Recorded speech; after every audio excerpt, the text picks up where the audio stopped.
এই মুহূৰ্তত অন্য এটা খবৰ লৈ আহিছো কিয়নো ঢিঙৰ যি কাণ্ড সেই নাৰকীয় কাণ্ডক লৈ সমগ্ৰ ৰাজ্য জ্বলি আছে। তাৰ মাজতে এইবাৰ সংখ্যালঘু সংগঠন আমছুৱে প্ৰতিবাদৰ হুংকাৰ দিয়া দেখিবলৈ পোৱা গৈছে আৰু সমগ্ৰ সংখ্যালঘু সমাজকে একত্ৰিত হৈ ৰাজপথলৈ ওলাই আহিবলৈ আহ্বান জনাইছে আমছুৱে। এই মুহূৰ্তত সবিশেষ জনাম। ঢিং ঘটনাক লৈ প্ৰতিবাদ ঘোষণা কৰিছে সংখ্যালঘু সংগঠন আমছুৱে। সংখ্যালঘু জনতাক একত্ৰিত হৈ ওলাই অহাৰ আহ্বান জনাইছে আমছুৱে। ঢিঙৰ যি ঘটনা সেই ঘটনা সমগ্ৰ ৰাজ্য জোকাৰি গৈছে, ৰাজ্য কঁপাই তুলিছে। অপৰাধীক ধৰ্মৰ দৃষ্টিৰে নহয়, অপৰাধীৰ দৃষ্টিৰে শাস্তি দিয়ক। অসম আৰক্ষীক কঠোৰৰ পৰা কঠোৰতম শাস্তি প্ৰদানৰ আহ্বান আমছুৰ তৰফৰ পৰাও। আৰক্ষীৰ সুৰুঙাৰ বাবে প্ৰতিবাৰেই এনে ঘটনা বৃদ্ধি পোৱাৰো অভিযোগ তুলিছে আমছুৱে। ঘটনা সংঘটিত কৰাৰ লগে লগে ন্যায় ক্ষিপ্ৰতৰ কৰি তোলাৰো আহ্বান জনাইছে আমছুৰ তৰফৰ পৰা। জাতি ধৰ্ম বৰ্ণ নিৰ্বিশেষে অপৰাধীৰ বিৰুদ্ধে মাত মতাৰ আহ্বান জনাইছে। নাৰকীয় ঘটনাৰ পৰা অসম আৰক্ষীক শিক্ষা ল'বলৈ কৈছে আমছুৱে। এই যি নাৰকীয় কাণ্ড সংঘটিত হৈ আছে ৰাজ্যত সেই ঘটনাৰ পৰা অসম আৰক্ষীয়ে শিক্ষা লওক। আমছুৰ কেন্দ্ৰীয় সভাপতি ৰেজাউল কৰিম চৰকাৰে এই আহ্বান। আৰু আজিৰ দিনটোৰ সন্ধিয়াৰ ভাগত ঘটনাৰ বিৰুদ্ধে ঢিঙৰ ঘটনাৰ বিৰুদ্ধে প্ৰতিবাদত বহিব আমছু। এয়া আমি দৃশ্য দেখুৱাইছো, ঢিঙৰ দৃশ্য চাওক কেনেধৰণৰ পৰিৱেশ পৰিস্থিতি। কোনো এজন লোক ঘৰত বহি থকা নাই, আজি সকলো ওলাই আহিছে। এগৰাকী 15 বছৰীয়া নাবালিকাৰ ওপৰত যি কাণ্ড কৰা হৈছিল, যি নিৰ্যাতন চলোৱা হৈছিল, সেই নিৰ্যাতনৰ পিছত আজিৰ দিনটোৰ পৰিৱেশ আমি দেখুৱাইছো। ইতিমধ্যে মুখ্যমন্ত্ৰীগৰাকীয়ে কঠোৰ নিৰ্দেশ প্ৰদান কৰিছে যে ডিজিপি গৰাকীও উপস্থিত হ'ব লাগে ঘটনাস্থলী। আৰু তাৰ পিছত পৰিস্থিতি আমি দেখুৱাই আছো। এনেধৰণে এক উত্তপ্ত পৰিস্থিতিৰ সৃষ্টি হৈছে, প্ৰতিবাদৰ জোৱাৰ উঠিছে, কিন্তু হাত সাৱটি বহি থকা নাই আমছু। সংখ্যালঘু সংগঠন আমছুৱেও এই ঢিঙৰ ঘটনাক লৈ প্ৰতিবাদ ঘোষণা কৰিছে। এয়া ঢিঙৰ দৃশ্য, কিছু মুহূৰ্তৰ পূৰ্বৰ দৃশ্য আমি দেখুৱাইছো। বৰ্তমানেও এই দৃশ্য কিন্তু হৈয়ে আছে। এনেধৰণৰ পৰিস্থিতি দেখিবলৈ পোৱা গৈছে। ঢিঙত এগৰাকী কিশোৰীৰ ওপৰত কৰা অত্যাচাৰৰ পিছতে ওলাই আহিছে ৰাইজ।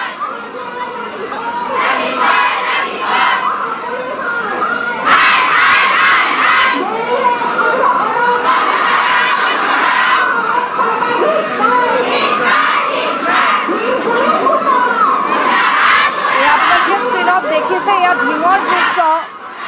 কণমানি এগৰাকী কণমানিৰ পৰা বয়োজ্যেষ্ঠলৈকে সকলো ওলাই আহিছে। আজি ঢিঙৰ সকলো ৰাইজ ওলাই আহিছে। কিন্তু এই ক্ষেত্ৰত দেখিবলৈ পোৱা গৈছে আমছুৱেও মন্তব্য প্ৰদান কৰিছে। আমছুৱে কৈছে যে এই ঢিঙৰ ঘটনাক লৈ প্ৰতিবাদমুখৰ পৰিস্থিতিৰ সৃষ্টি কৰিব তেওঁলোকে।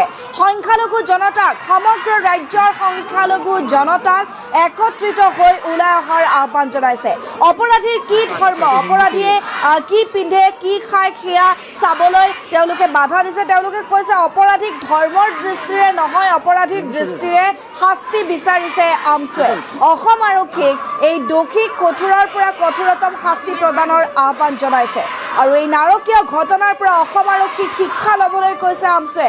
কৈছে যে জাতি ধৰ্ম বৰ্ণ নিৰ্বিশেষে অপৰাধীৰ বিৰুদ্ধে মাত মতাৰ আহ্বান। এয়া আমছুৰ মন্তব্য আছে আমাৰ হাতত। আমছুৰ কেন্দ্ৰীয় সভাপতি ৰেজাউল কৰিম চৰকাৰৰ তেওঁ কি কৈছিল শুনো আহক।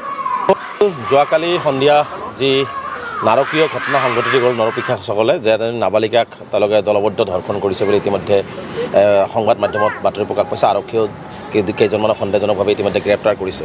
গতিকে এই কাৰ্যটোক আমি তীব্ৰভাৱে নিন্দা কৰিছোঁ, গৰিহণা দিছোঁ।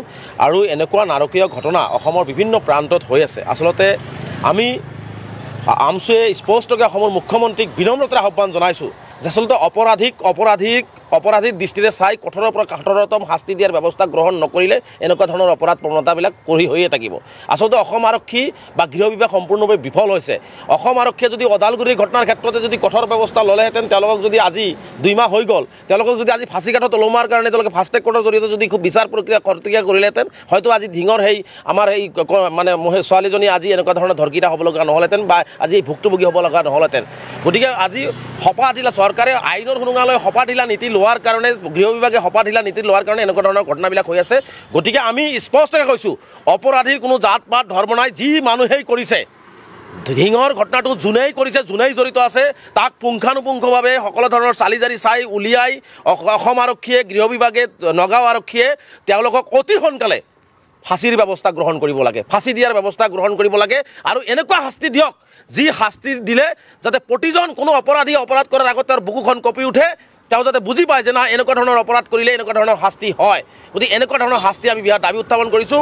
আৰু এই ঘটনাটো আৰু পুনৰাবৃত্তি নহওক তাৰ কাৰণে সমগ্ৰ অসমবাসী ৰাইজৰ লগতে মই বিশেষকৈ আমাৰ সংখ্যালঘু সমাজৰ ৰাইজকো মই আহ্বান জনাইছোঁ, অলপ জাগ্ৰত হওক। অপৰাধীক কোনো ধৰণৰ ৰক্ষণাবেক্ষণ দিয়াৰ প্ৰয়োজন নাই।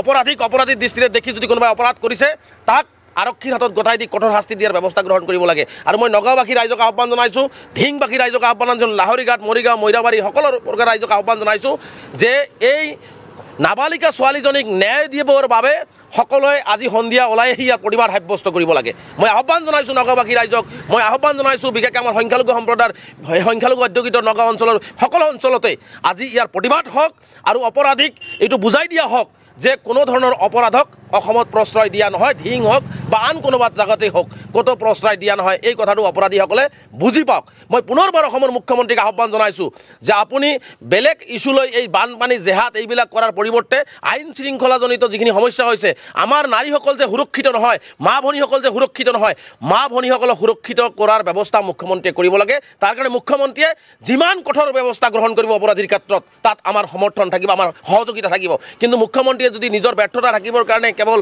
চালে বেৰে কোবাই অপৰাধীবিলাকক যদি হাৰি যাবৰ কাৰণে সুবিধা দি দিয়ে, তেনেহ'লে কিন্তু এই ধৰণৰ ঘটনা অসমত ঘটি থাকিব। সেইকাৰণে কৈছোঁ যে অসমৰ মহিলাসকলৰ সুৰক্ষাৰ কাৰণে সদৌ অসম সংখ্যালঘু ছাত্ৰ আন্দোলন আমছুৱে যিকোনো পৰ্যায়ত অপৰাধীসকলৰ বিৰুদ্ধে যুঁজিবৰ কাৰণেও আমি সাজু হৈছোঁ।